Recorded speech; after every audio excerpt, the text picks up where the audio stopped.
Hello, everybody. Welcome to another episode of the Data Engineering Show. Today with me, Sudeep Kumar. Hi, Sudeep. How are you? Hey, I'm doing great. How are you? Very good, very good. You're in Austin, correct? Yes, and it's very hot here right now. I'm in Tel Aviv. It's also very hot indeed here. We are at around 30 Celsius, which should be, let's see, 86 Fahrenheit. Oh, we are 103. You win. You win. But we have higher humidity, which sucks. Really? Okay. Here it's like 40% right now. Maybe it's probably higher. It's today. I Here, was just checked it up. here it's Yeah. higher. Here it's higher. You go out, you start sweating. Oh, okay, okay. Probably that gives you more feeling of a heat, right? Yeah. Unfortunately, not a dry desert heat, but more of an annoying city heat. I Okay, so Sudeep, thank you for joining us. Sudeep is a principal engineer at Salesforce and has been there for almost a year. Before that, spent a long career and especially many years at eBay, doing a variety of engineering and data related projects and roles. And we'll spend some time asking you a lot of questions about that. So, you ready? Yeah.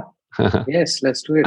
Okay, awesome. So let's start. Tell us a little bit about your background. Sort of how did your career evolve over the years, and what kind of data-related things did your career end up letting you do? Sure. I started my career on within the telecom domain, and that's where this was back in my country, India, and at that time, telecom was like really booming. It was around like 2006, around that time. That was the most happening place to be. And like I spent a couple of years there, and then I immediately saw a shift towards mobile. Everybody started just working on mobile applications, developing around that. Wanted to be part of that ecosystem, so I joined the largest player out there within the mobile realm in India, which was Samsung at that time, and I joined Samsung and it got involved there, and that's probably where I got exposed to the first real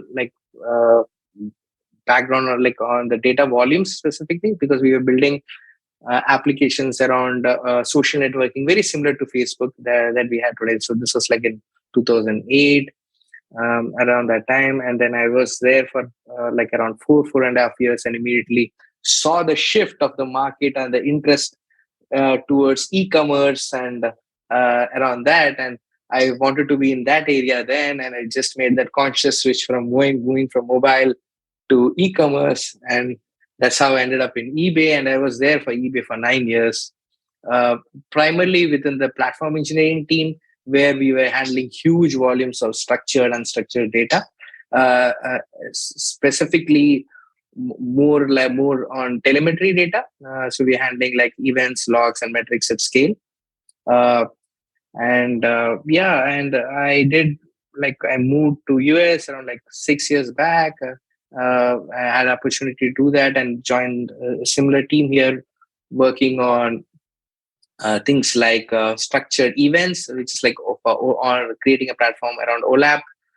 So worked there for a while, and then created a metrics platform which can handle like 20 30 million data points per second. Further to that, I looked at distributed tracing there, got a similar opportunity in Salesforce, and then I just made the switch at that point in time. It was a long stint there anyway, so it was a good time to switch. And during all this, I moved to Austin. In like I was in Bay Area initially, but then moved to Austin a couple of years back when the pandemic started. Before Elon Musk, for sure. Before, so at 9 years, you were afraid of hitting the 10-year mark at eBay and decided, let's try something new. You got scared by staying at 10 years at the same spot. I know that feeling. I had that earlier in my career as well. Yeah, it's like everything is so comfortable, and then you just want to switch around things. Yeah. Yeah. Boys, did you offer your friends something to eat? It's remote, Mom. They're not physically with us. Did you talk about Fireball? The podcast is not about. It's not about fireballs, Mom. Did you tell your friends it's the fastest cloud data warehouse? Mom, we're in the middle. Please close the door. We'll talk later. So let's talk about those days at eBay. Sounds super interesting. I mean, yes, starting from the early e-commerce days, eBay probably was one of the first, companies that really tackled a lot of data, really at the center of the big data game. Tell us a little bit more about that data, the platform engineering team, which you were a part of. Sort of how big was it? What kind of teams did it have? What kind of data-related projects was it in charge of? Right. So we were the larger umbrella was the data platform team, but then within it, we were specifically looking into monitoring and telemetry platforms. Essentially, they also handle large volumes of structured and unstructured data. And within that particular charter of monitoring or observability in general, we had different pillars.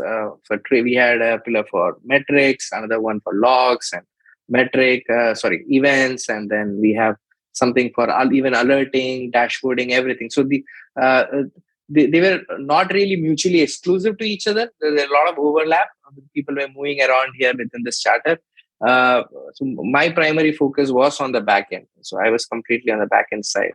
Yeah, I had exposure towards this logs, metrics, and events in general. And then towards the end, I did also look into distributed tracing. So the team was divided between. We had a team in China and a team in US.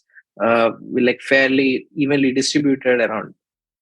I think we were around 30 folks overall. If you really look at it, I don't recall the exact number, but around somewhere around there overall. Yeah. So, during those years, what part, what did the data stack sort of look like, and what part sort of did you have a chance to work on? Yeah. So initially, I started with C++ there. We had a something called like a cal publisher, which accepts all your log data, right? And that was kind of what we were using. And internally, in the behind, it had Hadoop, where we were storing the data and so forth. Slowly, we moved on to Java, and as part of Java, specifically Flink, we had a lot of streaming jobs that we are writing on Flink to emit useful metric signals on this particular log data or different kind of metrics, even for doing some aggregations.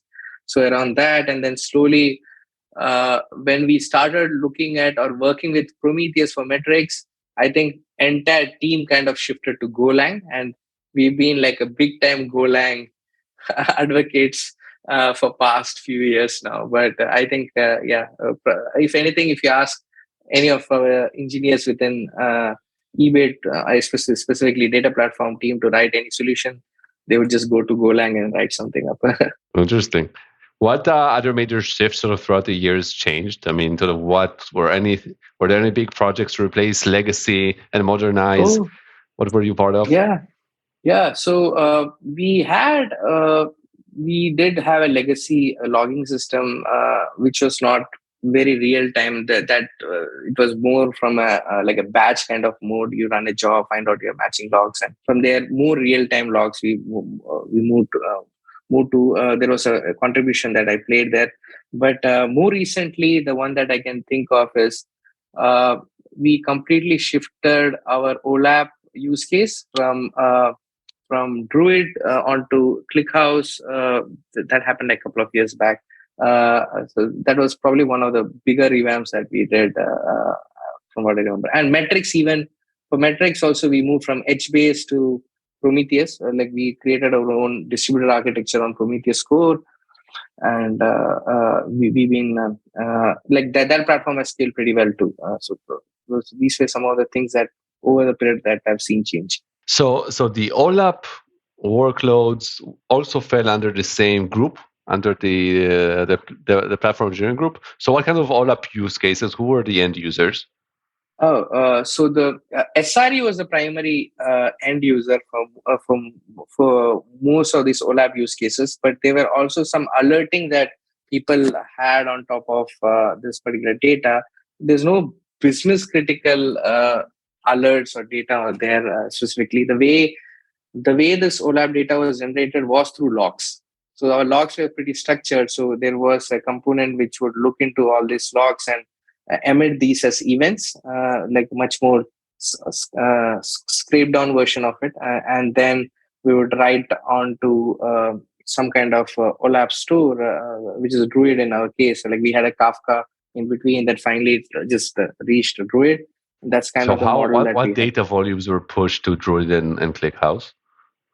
Right. I think I had written a blog around this, and we had few talks also around this. But from what I remember, when we were doing Druid in a minute at that time, right, and the scale volumes are definitely increased from them. It was, I think, around 250 million events per minute. But I think more recently on the newer platform, we were looking upwards of 2 billion per events per minute. And how big was the time window that was accessible? How long back? So you can go up till a year back, but then the data will be rolled up. So like a period, we just keep rolling up the data. So the granularity will be lost, but you can essentially access data up till a year. So all the orchestration and how was the ETL done?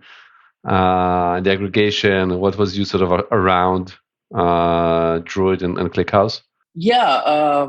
So when these raw events were coming in, we really didn't do a lot of like that was the entry point for us. But we didn't have lot. We did a lot of some level of transformations in terms of I think removing some PCI data and things around that. But other than that, I think we also structured the data as part of the transformation that we did.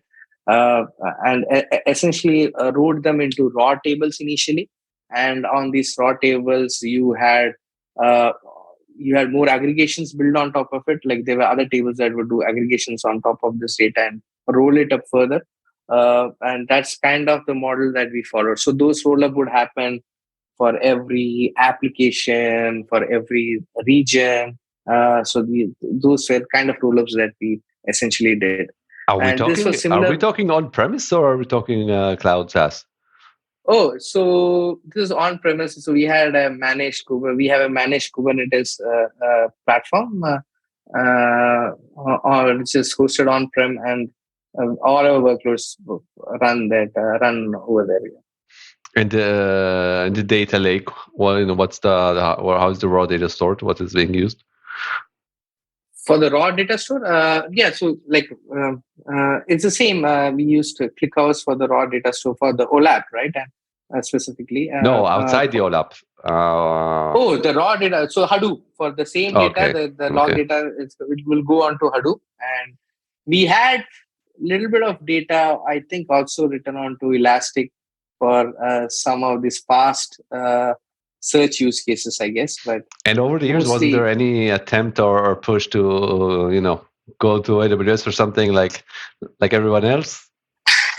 So eBay and Amazon probably are competitors, right? So so probably I think so no. Maybe AWS is not AWS may not be a good fit, but I think there was some talk about doing hybrid, and many companies are trying to go that route. But I think encouragement from our management has been to run on-prem.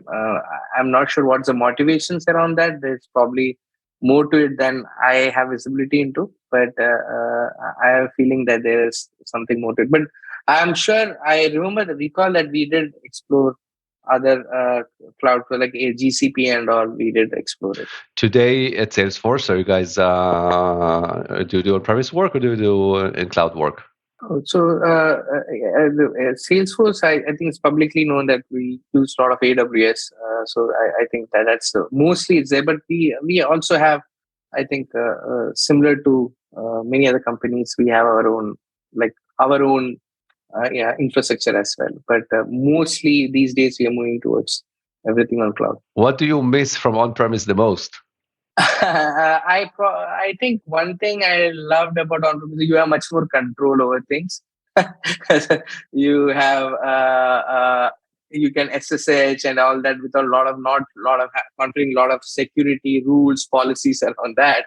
That was convenient, but I'm guessing that those things are very important, right? When you get things to prod, so there is a pro and con there, but definitely for a developer, like for me, to be able to develop things, roll out, test it out, I think it was much easier to do on a machine where I had complete control on. So yeah, that's something It's an interesting trade-off. I More, for more and more people, it's something they don't even have a chance in their career to try out anymore, right. That's and true. appreciate the differences. Right. Let's That's go true. back to the Druid transition to ClickHouse. Sort of, you guys were probably on Druid for a long time. What was sort of the tipping point or the reasoning to try and replace or try another platform?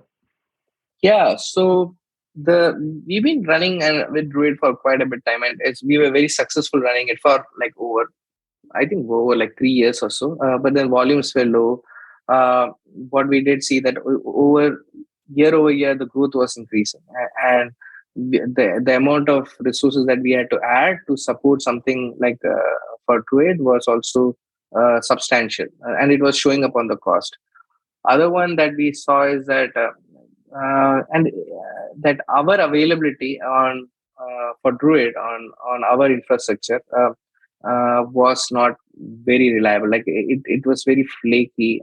It had to do a lot with how our infrastructure is hosted. So not really like specific to Druid per se, but we have things that we have done to make things a little harder for systems like Druid to work very nicely on our infra. So we started hitting like our DevOps folks or those guys just started getting a lot of pages and for availability issues. So it was just becoming a huge problem.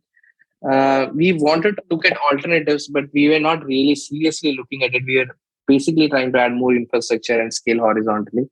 But at some point in time, in 2019, I guess, somewhere around that, we heard of this data store called ClickHouse, and it was not very popular then, like as it is today.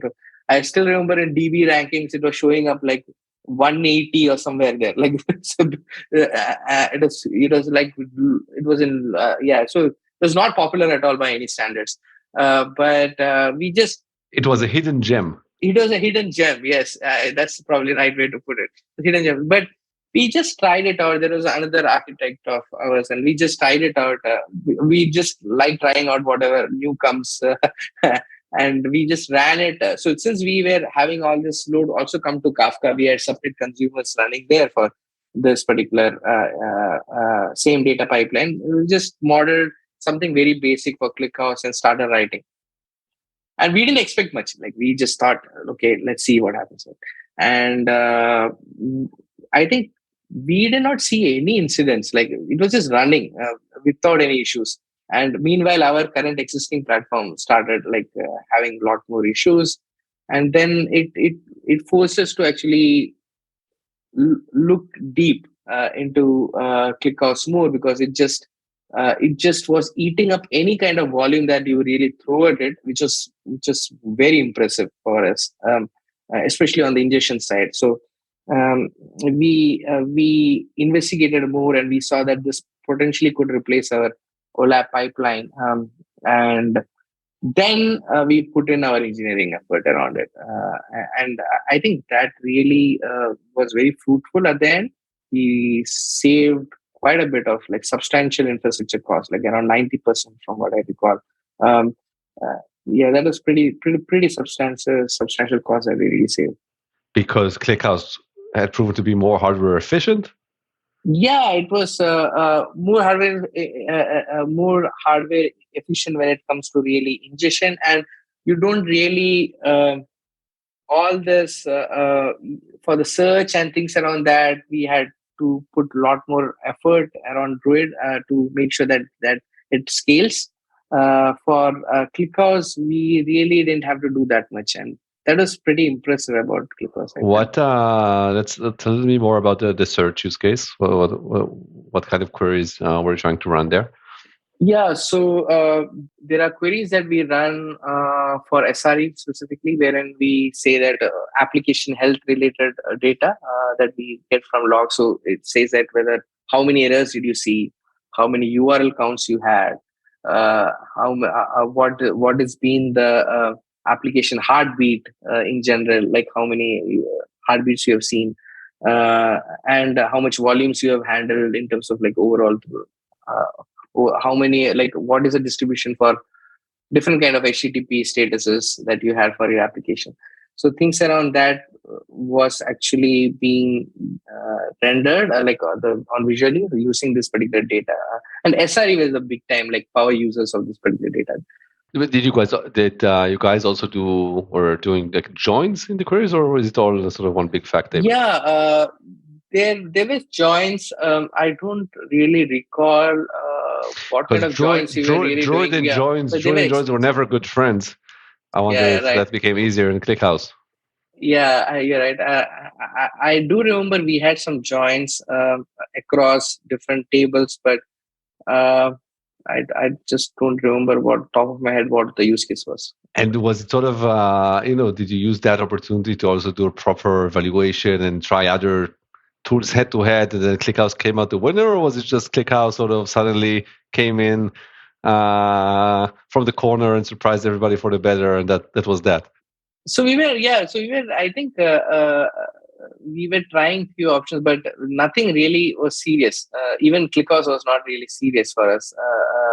But ClickHouse probably made the cut just because with minimal effort we could see a lot more benefits on our pipeline for that particular task. So that's the only reason probably we looked little more deeper into it. I do remember that we looked at things around whether we can write this data offline onto Hadoop itself and have some jobs on it, but it's not really very real time, right? And you guys, I guess, being on premise, you self-managed and ran the open source versions of both Druid and ClickHouse. Yes. Did eBay also, or did your teams also contribute to the projects along the way, or sort of go into the code and add functionality? Right.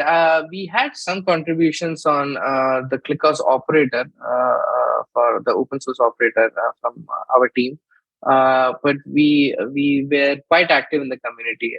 We were very active with folks who are actually very involved with ClickHouse as well. And as part of that, probably I'm guessing some of those requirements that we raised probably translated into features in that product. But it was and that community was not that big at the time, right? It's probably much bigger right now. But those days, people generally knew each other by name, and it was very, very small community. And the way you used to meet is just hop on a call with them, and then they were much more accessible at that point. Yes, full disclosure, Firebolt, which is, we don't talk about Firebolt in this podcast typically, but Firebolt, started from is based, part of it, the query execution engine was a hard fork from ClickHouse. Back then, ClickHouse is essentially amazing when it comes to speed and performance at scale. In sort of part of the journey for us in Firebolt was, how can we adapt it to the modern data stack, and then to a SaaS kind of experience and so forth. But absolutely, the performance and the scale is top notch. Pretty impressive, right? Yeah. And tell me about the metrics platform that you mentioned. So this one was what we essentially ended up doing is that we saw the advantage of using Prometheus, and it was integrated very nicely with Kubernetes, right? And we had our own, I think, edge-based solution for metrics, which was fine, but again, it had availability challenges, and it was not very rich in feature as much as we would have liked. And some of the things around data locality and all that was very much well addressed in Kubernetes world.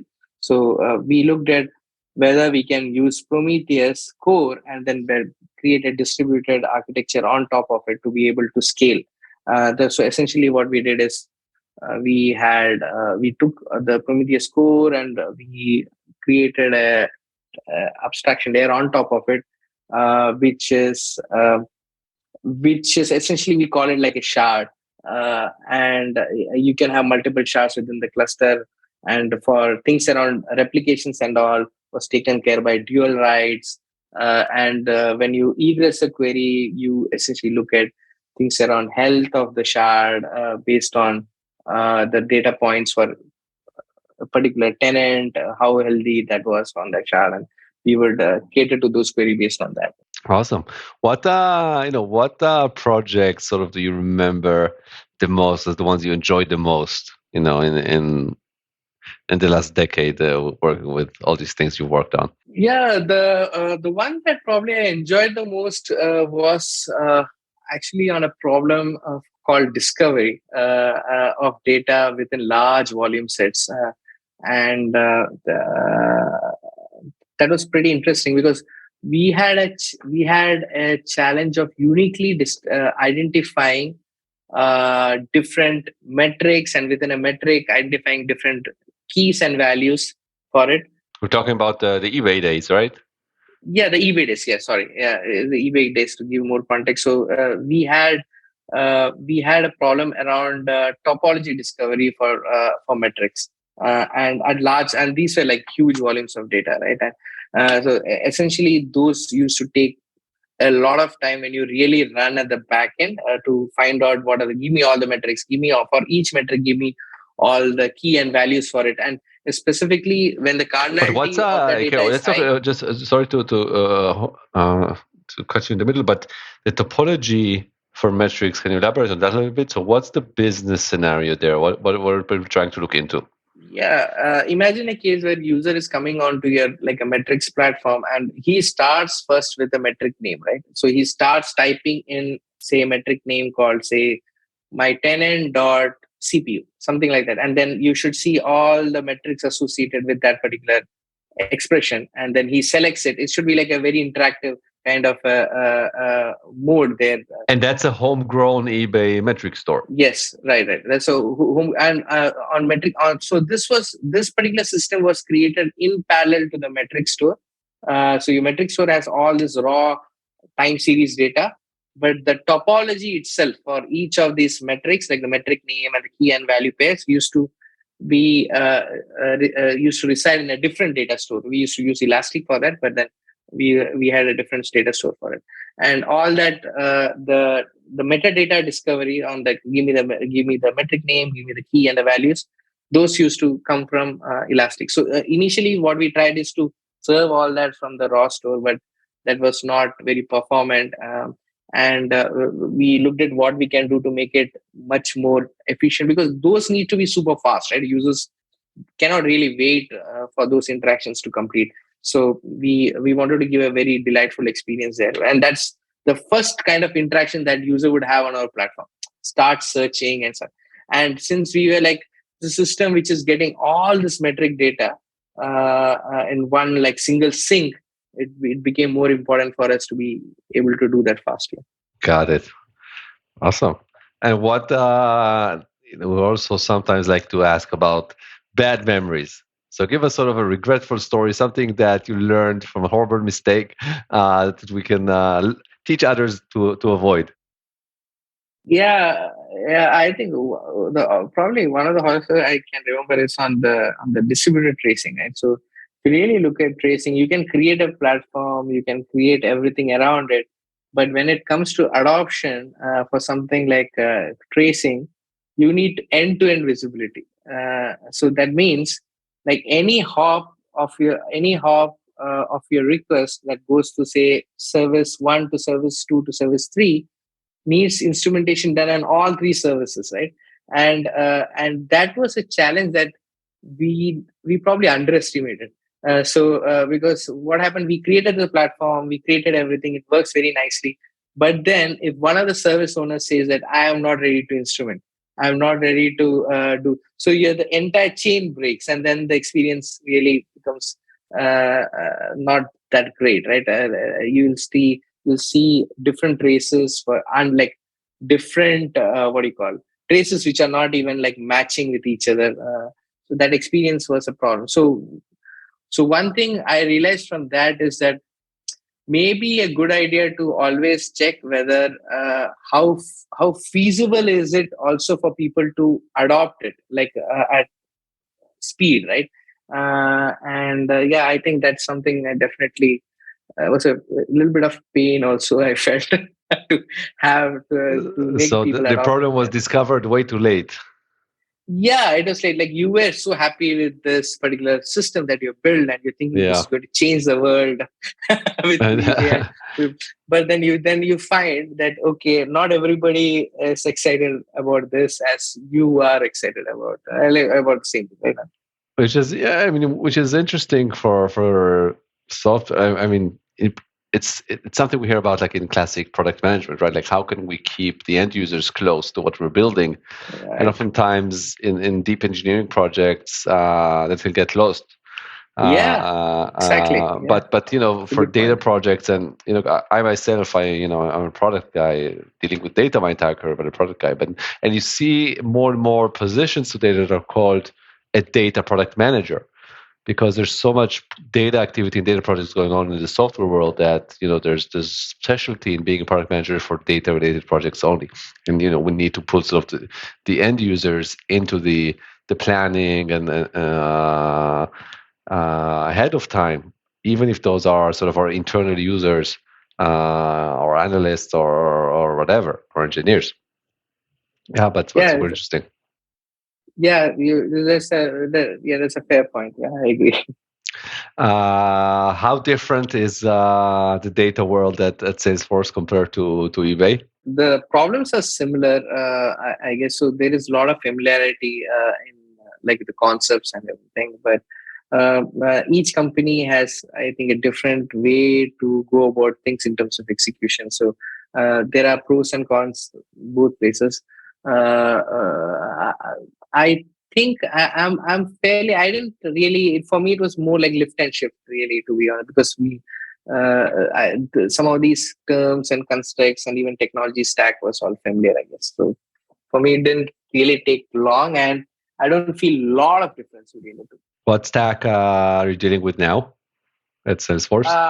It's Java, a little bit of Golang, and I think the Elasticsearch, Hadoop. I think a lot of overlap. Probably not only ClickHouse is not yet. So let me see what we can do. So what is being used for OLAP? I think for OLAP, we do have a like similar something like a Druid. I'm not sure actually, because I'm still new in this particular charter. But I have heard there is a events built around I think around Druid. I'm not sure. It's probably a little bit of everything. It's a little bit of everything, yeah. This team is also pretty big, and being remote and not being able to interact with the team closely, I think some of the things I don't have visibility into directly. But right now, we are focused on distributed tracing, like me and our team. Yeah. And as for yourself, you've gotten used to the desert heat in Austin, or are you planning to move back to the Bay Area now that the pandemic is behind us? I miss the weather. I really do miss the weather in Bay Area. And the food in Bay Area also is good. People say food in Texas also great, but not to my liking, probably. But the Bay Area food is also good. So I do miss these two things about Bay Area. But Bay Area is super expensive. And that's probably one of the reasons I moved in the first place. Just especially if you want to raise a family and you need more space and everything. Texas is pretty accommodating. Yeah. Well, Sudeep, it's been super interesting. Thanks for sharing your journey and your experience with these technologies and the data challenges you've done. And that's it. Super interesting. Yeah. Thank you so much for your time. So we've launched just a few months ago. We're growing quite nicely, right? How many views do we have? Very happy. I think we've got we're in thousands, right? Happy. Yeah. Yes. Yeah, not bad. But we want more. If you like this, help us spread the love. Yes. If you don't like Eldad, spread, vote for replacing me for someone else. That's fine.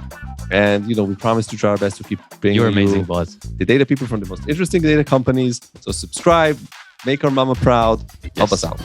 Love you, Mom.